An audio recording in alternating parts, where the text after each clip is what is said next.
чи надаас миний ээжийн тухай асуувал би нэмсэглээд ингэж хэлнэ.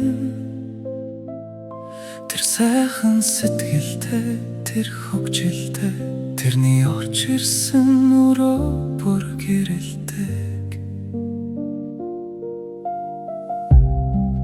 Гэхдээ чи үнээс асуувал би хэсэг чимээгүй болон хоолой зангирч дотроо дарсан бүхнээ мэдрээд чамд ингэж хэлэн. Тэр бол миний харж байсан хамгийн хүчрхэг хүн.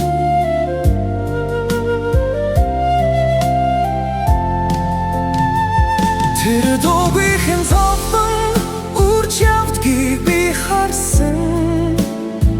Хинч хараагүй үед өөрийн улимсаа өөрөө арчдгийг мэднэ. Амьдрал түүнийг сарих бүрд дахин босч чаддгийг би мэднэ. Тэр зүгээр нэг ээж минь биш, тэр бол миний хүч, тэр бол миний тайван орон зай, тэр бол миний бүх зүйл. Чи дахиад асуувал би ингэж хэлэн. Тэр миний төлөө надад хизээж мэдэгдэхгүй олон удаа уйлсан.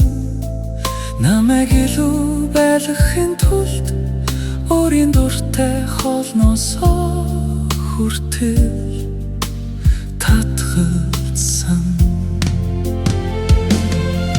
Миний ухаангүй тэнийг үгс зүрхийг нь гүн шархлуулсан ч тэр үргэлж нэмсэглэж байсан.